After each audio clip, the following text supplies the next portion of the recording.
Morning, YouTubers. Vader here in the shop.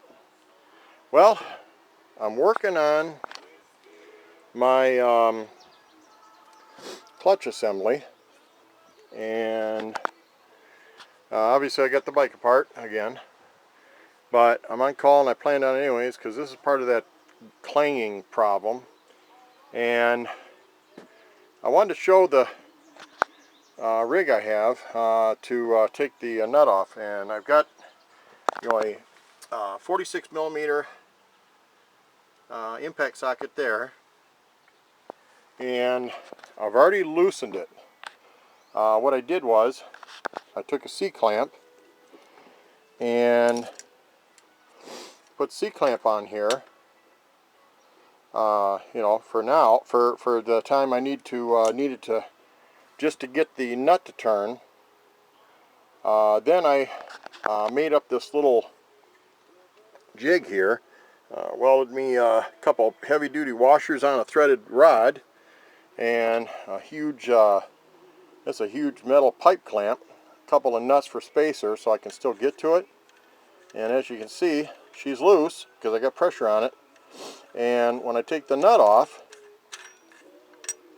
all I do then is slowly rotate that. So I'm going to set my try to set the tripod up here real quick, my little mini tripod, and show you the routine here, the object of the job here. Alright, so now I got the nuts loose. I can move that around all I want, and I got plenty of thread there. And to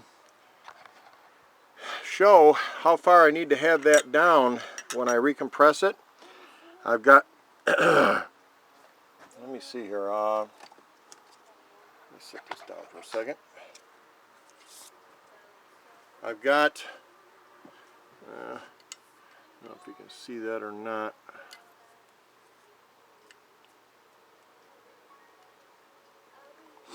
I've got about, from the top of this little plate here, I've got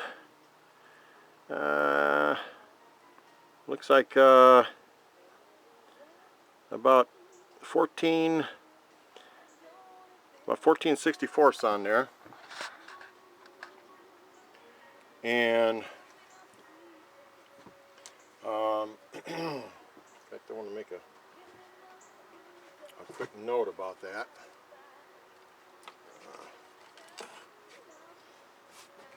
14/64.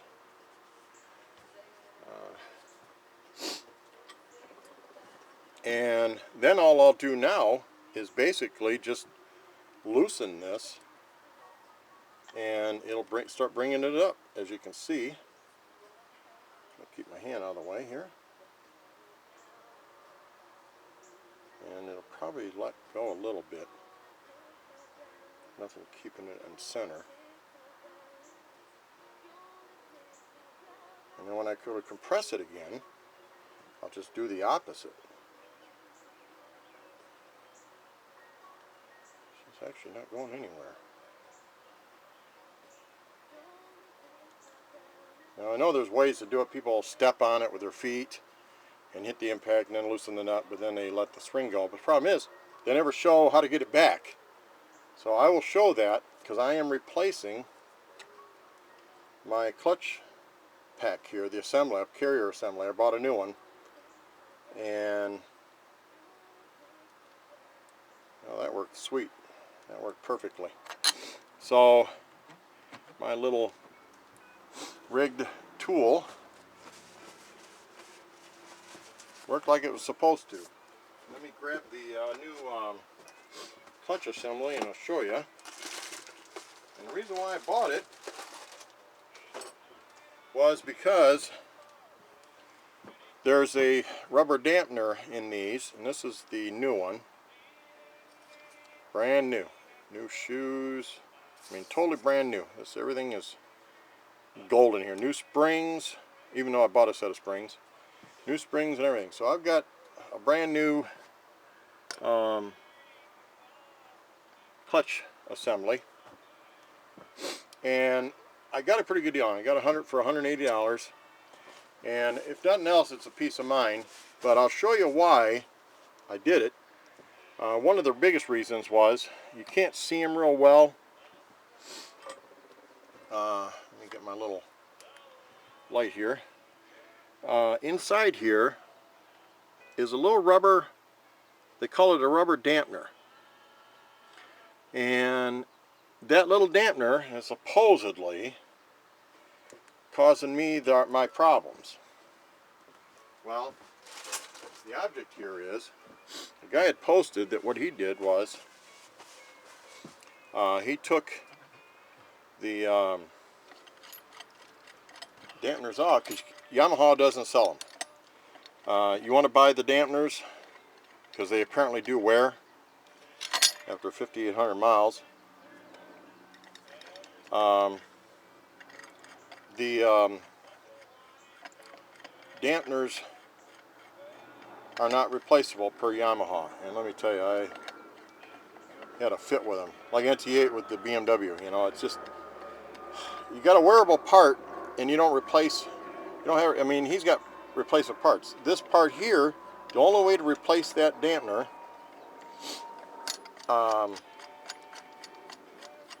is to buy that carrier assembly, the whole damn thing. And I said, okay, so that's interesting. So if I want to, you know, it's like a car. So you replace the brakes. Oh, you can't. You have to buy new axles. You can't replace brakes anymore. That's just not logical to me. Okay, she's off. And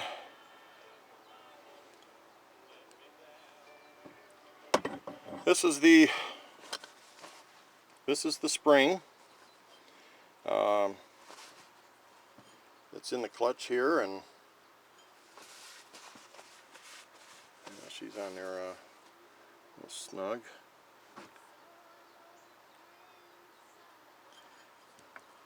Yeah, she just turns off there. Okay. I'll show how it goes on. I'm going to leave my threaded rod tool in there. Something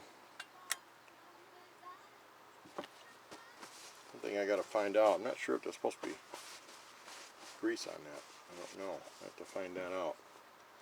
That's the one answer I don't have. But anyways, I'll find out in the book if that's a wearable part, but or if that needs to be greased. But because I know there's little cam things in there. But anyways, that's the spring, and that's my clutch assembly for now. So anyway, I'm going to put this over here.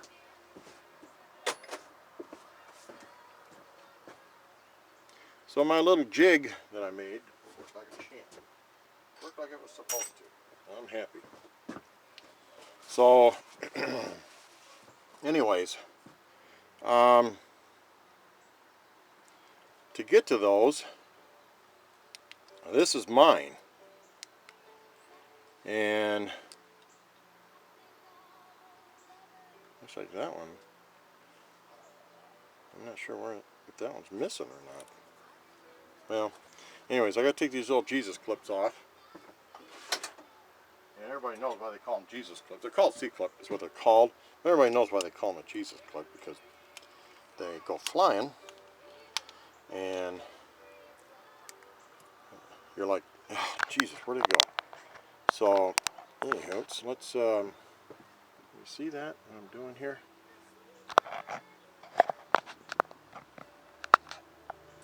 A buddy of mine's coming over.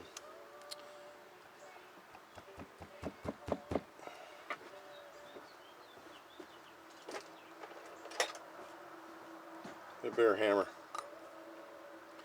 Okay, there's one.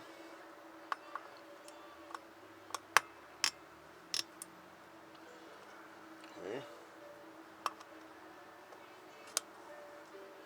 There's two.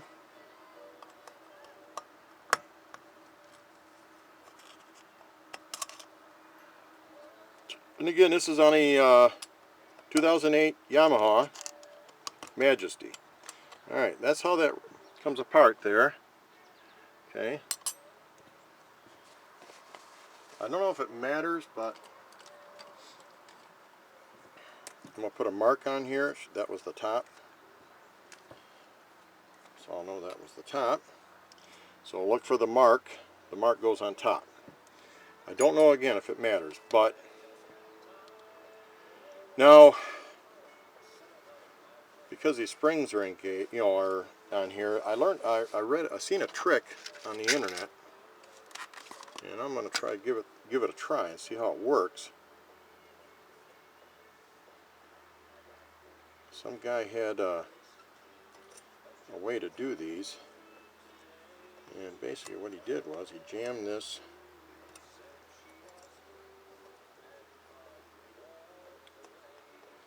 And again, folks, sorry, this is experimental, so I'm trying to.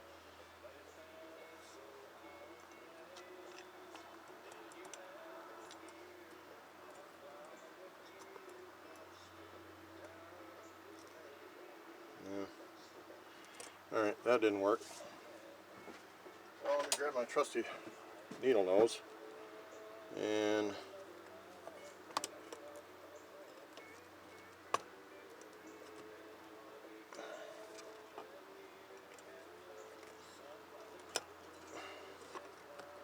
there we go. Okay, that ain't that bad. Taking them off. Okay, came off like this.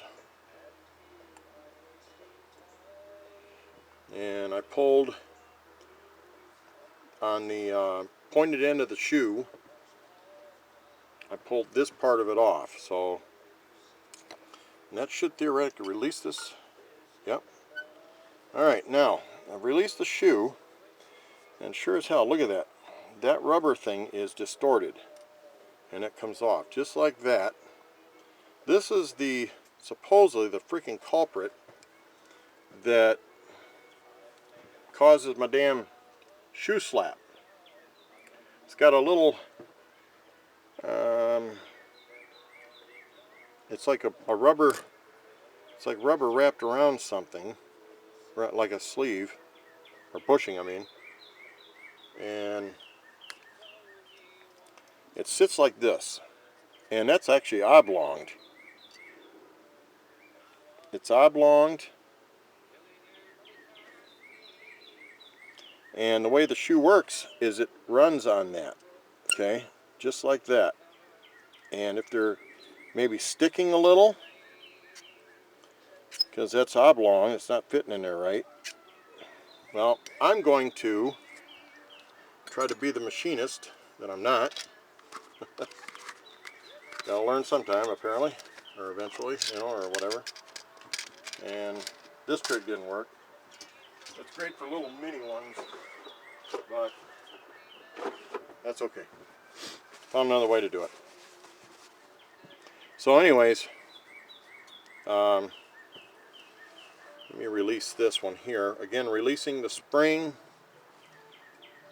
at the pointed end of the shoe. Just grabbing a hold of it and turning it out. Now to put it back, it's really not that big a deal either. I mean, they're not, that's putting it back. It's not that big a deal. They're not like they're, holding, trying to hold a building or anything. So, all right, now I've released that and taken that off,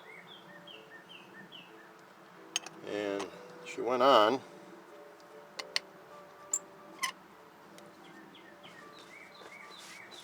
Let me make another mark here. This is looking down at it with that plate on the bottom. So this I got to see that. Okay. You got to see the mark. Put it back on this plate. But there is a lot of brake dust in there. So taking this dude apart, one of the things I don't know is, should I, well, the new one,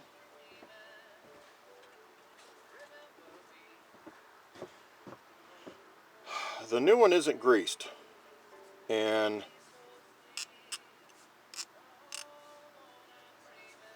when I expand that, see, it runs on it differently. So this one here actually hung up, for one, because it's, you know, if you look at it now without the shoe on there, it's, you know, it's oblong. It's you know, got a flat spot on it. You know, it's not sitting on there right. That's for damn sure. So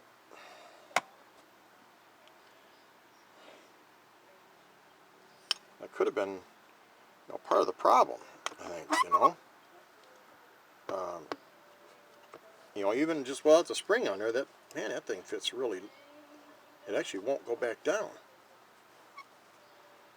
You know, so it's fighting. Now, a guy came up with an idea. What he did was,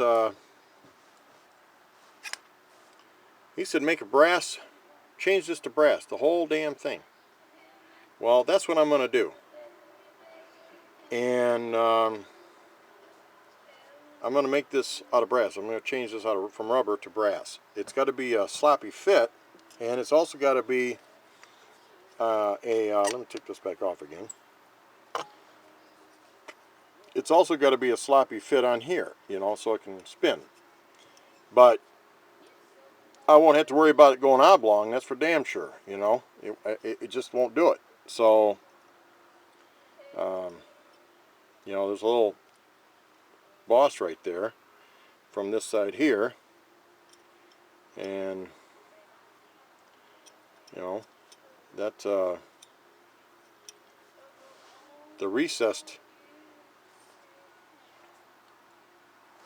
portion looks at you on that when it goes on that boss. So anyhow, I'm going to, I think, replace the springs on this one. You know, there's really nothing wrong with them, I can tell. You know, the tension, you'd have to have a spring tensioner tension tester, but to find out what the tension is supposed to be on them and all that kind of crap. But I don't have any of that stuff. I'm not going there. I just bought new ones for $1.40. I ain't going there. So anyways, that's this so far, and I got her apart. Demonstrated how to how my little jig, you know, again, threaded rod. Let me put these in a container here. I don't want something happening to the damn things.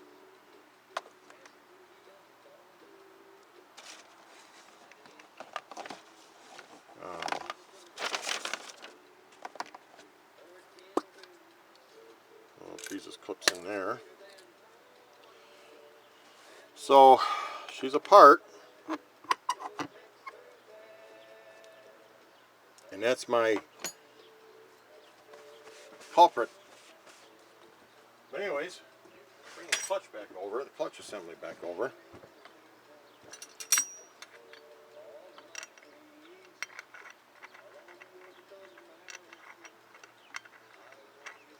I will demonstrate on a video how to put that back on.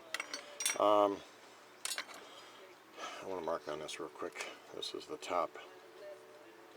So the blue mark, that's got to look at me.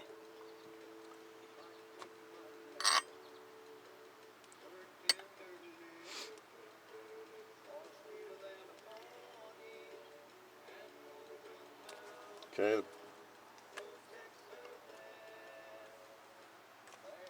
The blue mark on the nut, got to look at me. So anyways,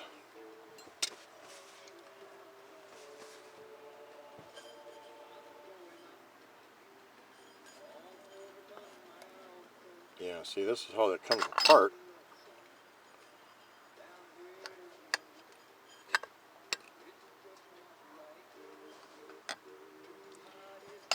Alright, I can take my jig off here. Again, it's just a full threaded rod. I welded a I know it's not the best welding job in the world, but it does what I need it to do. And these are heavy duty washers. These are really super strong washers. And I just took another one, and that sits on the bottom of this. It sits on the bottom here.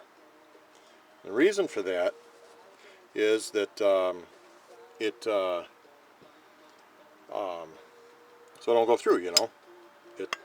That's how I did it. And it just holds it in place. It's not going to spin or anything. Then I used, you know, again, this heavy bracket and stuff. Everybody's seen how I did that. But anywho, it's, that's taking this thing apart.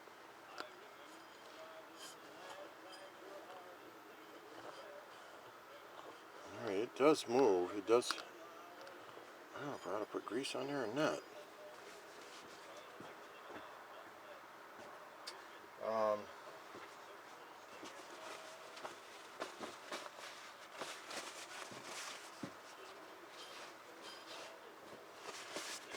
But anyways, that's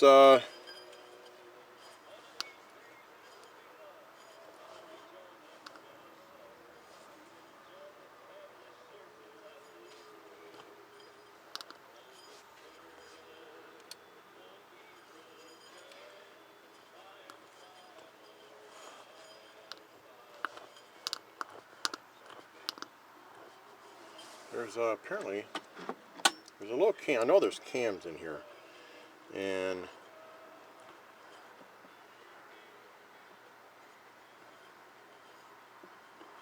I think this comes apart. I'm just not real sure yet. I have to, because this is all one piece, and I can't get it to go past what it's got to go past. So, you know, inside here, you know, lots of grease in there, you know, obviously. That's where the spline shaft, the shaft of the from the transmission comes through here, and that's a bearing. It's right there. That's a bearing, and that's, you know, part of this whole assembly here. I don't know if that bearing comes out easily or not. I don't know that yet. Again, I'm not the a super expert of this thing, but I learn as I go type guy. So, and I got pretty far with it, so I'm happy. But I'm really disappointed in these rubber little. I mean, even trying to see, if you massage them a little, see, they stick. And they're supposed to a little bit, but these things, see how it distorts? You see that? See, when it goes on there, that's how it distorts. And that means that rubber's just wore. See, it just wore out. And, you know, because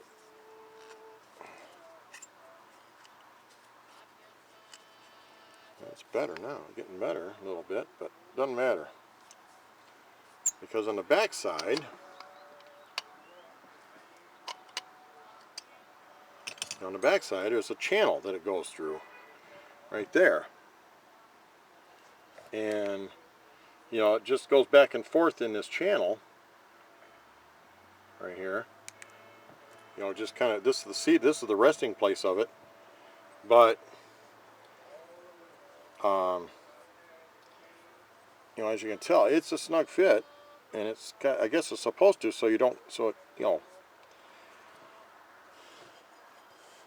it, you know, it has a little bit of, so it keeps the tension on it, so they don't flop around, obviously. But the tolerance of the brass, man, that's going to have to be really, really tight. It's a shame they don't sell these. You know, this is the back view of it. This is what it would look like in a rested condition, you know. I don't know. Yeah, there is no right way or wrong way. There's no right way or wrong way these goes in. They go on. But you know, again, that's the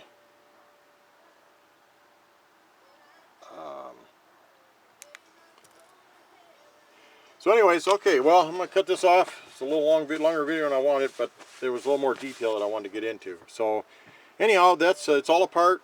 I'm going to put a brand new one on it. I'm waiting for my buddy to come over. I got lots of time. I got to do some other work on the bike. So I got her apart, and you know, this dude here is good. It's clean. It's good. I'm going to make sure she's clean, because that don't have no grease on it. It's all inside. But anyhow, I might even work on seeing if I can get this apart. I'm not sure yet. I don't know if I need to. Clean this up a little bit. And that's pretty much it. Now I'll demonstrate how putting it back on and how my tool works. My jig, because you know, they're like $80 to buy one. That's freaking stupid. When all of us guys usually have a little ingenuity and we come up with a way to do it. So, and that's what I did. So anyways, hey, this is Vader in the shop, and I'm out for now. Thanks for watching, guys. Hope it was, anybody with a Yamaha Majesty, I hope it, or any kind of a CVT assembly, I hope it was helpful in regards to this clutch pack crap and the brake shoe pack and all that, this and that. So we'll be back with the showing how to put everything back together. Vader out for now.